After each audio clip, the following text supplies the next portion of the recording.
Meus amigos, que nós vivemos dias difíceis, tempos tumultuados, nós já sabemos. Isso já estava escrito, isso já foi declarado, isso já era previsto.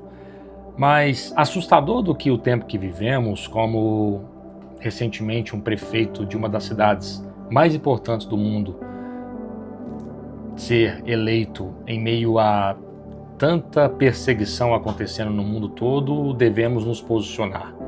Agora, o que mais me surpreende aqui não é o fato de nos revoltarmos ou falarmos abertamente em mídias e redes sociais sobre mas como um povo pode eleger um governante assim? Mas antes mesmo de falarmos de alguém de fora, devemos olhar para o nosso coração, porque como cristãos deveríamos sim dar o exemplo maior. E quando a gente começa a olhar para o nosso coração e para a nossa vida, para as nossas atitudes, ela nos envergonha. Se ela não te envergonha, já tem algo errado com você. Porque nós somos aqueles hipócritas. Nós somos aqueles que se vestem, que usam da palavra de Deus, que pegam versículos isolados da Bíblia e se enchem de orgulho e se enchem de contexto teológico para falar e para aplicar para os outros, mas não aplicar para si mesmo. Quantos de nós, ao sondarmos os nossos corações, a gente não vê tanta sujeira, tanto pecado, tanta incredulidade, tanto julgamento, tanta crítica? Então, é muito fácil pegar um boné do Yankees de Nova York, vestir uma camiseta de marca e simplesmente se isolar por trás de palavras ou versículos bíblicos para te dar um subsídio daquilo que você tem feito. É fácil falar agora de um presidente, de um prefeito de uma cidade como Nova York que é um defensor do islamismo, um inimigo dos cristãos. E quem não vê assim, desculpa, você não conhece tão pouco a história. Mas o que devemos fazer com isso? Primeiro, não devemos nos calar, definitivamente não. Não devemos nos calar, devemos nos posicionar, devemos sim abrir a câmera e falar sobre aquilo que nós acreditamos e defender aquilo que nós cremos. Mas sabe aonde que nós, cristãos, que deveríamos defender o cristianismo, que deveríamos ser imitadores de Cristo, como Paulo disse, ei, se você quer ser cristão, me imita. Sabe onde é que a gente cai? Nas armadilhas do inimigo, nas pedrinhas, nas pequenas coisas, nas pequenas permissões que nós mesmos abrimos e justificamos, inclusive com a palavra de Deus. Se você não entende isso, deixa eu deixar mais claro. O próprio Satanás usou a palavra de Deus para confrontar Jesus no deserto. Se você acha que você é crente, você não conhece Satanás, ele é mais crente que você. Porque ele sim acredita e estremece ao poder e ao nome de Jesus Cristo. Ele sabe que Jesus é Filho de Deus e todo o poder e magnitude, majestade e glória que Jesus tem. Ele sim estremece ao som da voz e do sangue de Jesus. Nós não. A gente brinca com isso. E sabe como ele entra em nossa casa? Sabe como ele, na verdade, toma domínio? É nas pequenas brechas. Sabe uma música? Meu irmão me mandou isso há 2 dias atrás e isso entrou como uma adaga no meu coração. Uma música bem famosa do Jay-Z, da Alicia Keys, que fala sobre Nova York. Com certeza você já escutou essa canção. Ela tem um nome como Empire State of Mind. E a gente posta essa música, a gente vai para Nova York, como eu tenho essa música postada no meu Instagram, em algum dos meus reels, e a gente acha que tá tudo bem. Até quando você começa a ler a letra dessa música. E em um verso específico está escrito assim, sem mais nem menos, assim: Jesus não pode te salvar. E o começo de tudo é quando termina a igreja. Simplesmente assim. A gente declara através de música, de roupas, de comportamento, de pessoas, de mesas que a gente senta, negocia princípios e valores. O que tem? Pode tomar um vinhozinho, até Jesus bebia. O que tem? O meu negócio, eu prego o evangelho na minha empresa, no meu negócio. A gente se disfarça de um crente, mas na verdade nós somos todos fariseus.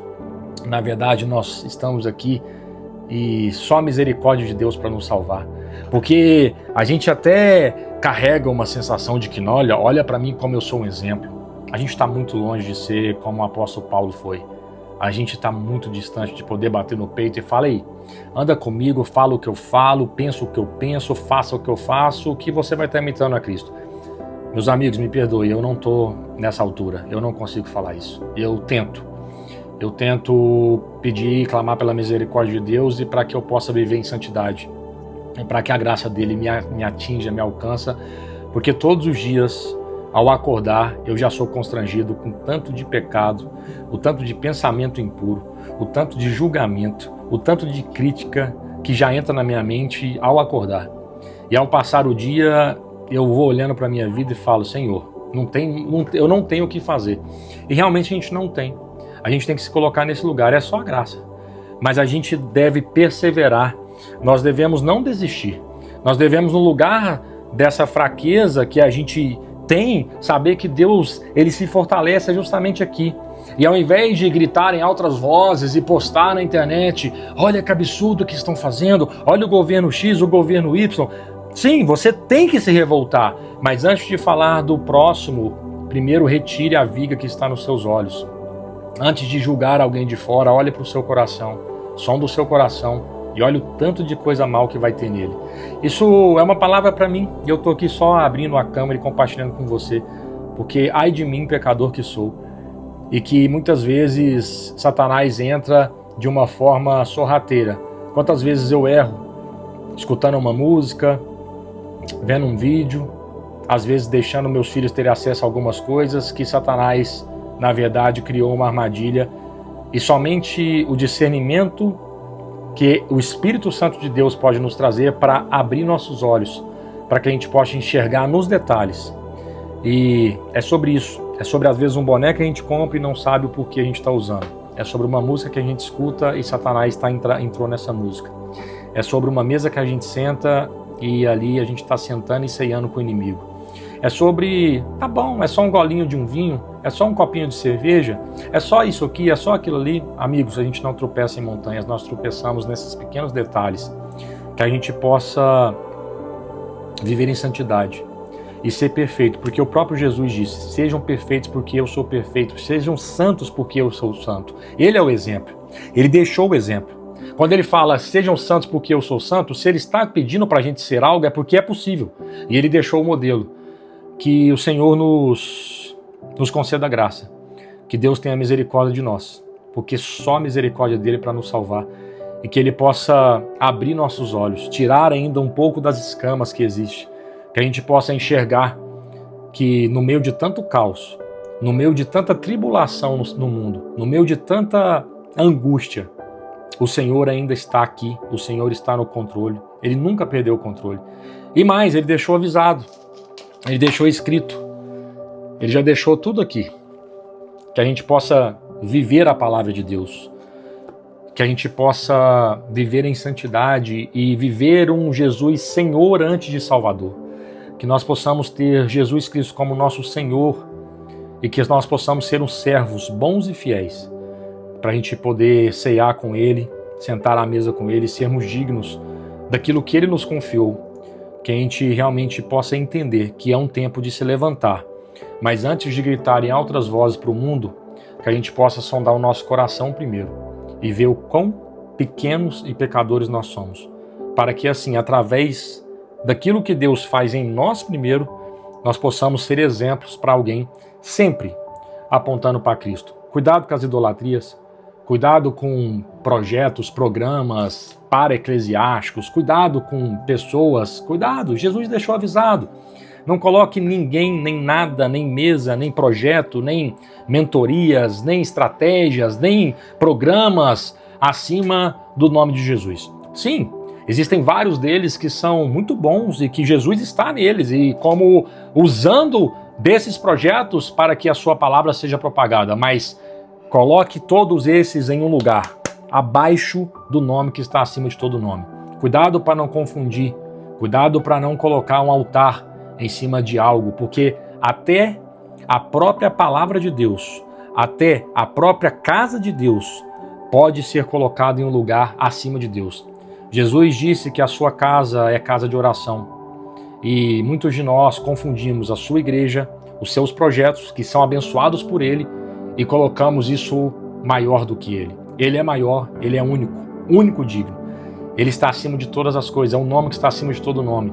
Então, que possamos ter esse entendimento, meus amigos. Eu gravo esse vídeo hoje para mim e compartilho com vocês aqui nas minhas redes, que os seus olhos possam se abrir, assim como eu clamo para a abertura dos meus, que os nossos ouvidos possam ouvir a voz de Cristo Jesus, que o nosso coração esteja alinhado ao coração daquele que já habita em nós, ao Espírito Santo de Deus, e que definitivamente seja feita a vontade de Deus sobre a nossa vontade.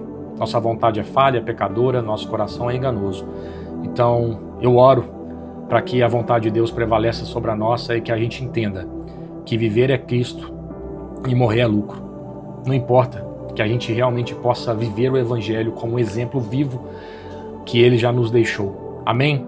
Que Jesus abençoe cada um de vocês, que se essa mensagem falou com você hoje, que ela possa reverberar na sua vida, que seja uma verdade em seu coração, que possamos viver em santidade. Chega de negociar.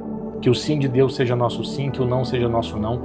Que o Senhor constrange o seu coração hoje. Eu oro para que haja um constrangimento no seu coração. Deus vai constranger o seu coração e mostrar numa área, algo específico que você tem negociado. E na hora que Ele te mostrar, não hesite. Melhor obedecer do que sacrificar. Melhor obedecer do que sacrificar. Simplesmente entregue. Custe o que custar. Na hora que o Senhor constranger seu coração em uma área, em um negócio, em uma empresa, em uma mesa, em uma pessoa específica, não sei o que é, mas entregue. Entregue, pode doer, mas entrega. Entrega para Jesus. Fala, Senhor, eu fui constrangido nessa área, no meu negócio. Pode ser sua empresa, meu amigo. Minha amiga, pode ser a sua empresa. Uma empresa que você acha que está abençoando, mas na verdade ela está levando morte. É muito fácil saber como um negócio é de Deus ou não é. Muita gente espiritualiza muito. Ah, será que o meu negócio é de Deus ou não é? Eu te respondo, ele leva vida ou leva morte? Essa é a resposta. Se o seu negócio levar vida, vida em abundância, Deus está contigo. Se qualquer linha do seu negócio levar a qualquer tipo de morte, não somente física, espiritual, emocional, mental, não é de Deus. Então que você possa obedecer essa manhã, que você possa entregar aquilo que você tem que entregar. Eu oro para isso. E eu creio que Jesus vai constranger corações aqui hoje nessa mensagem, assim como Ele constrangeu o meu primeiro antes de gravar esse vídeo. Deus abençoe sua casa, Deus abençoe sua vida. Que o Senhor conceda graça e misericórdia acima de tudo, porque sem isso, certamente nós já sucumbimos. Amém? Deus abençoe vocês, amigos.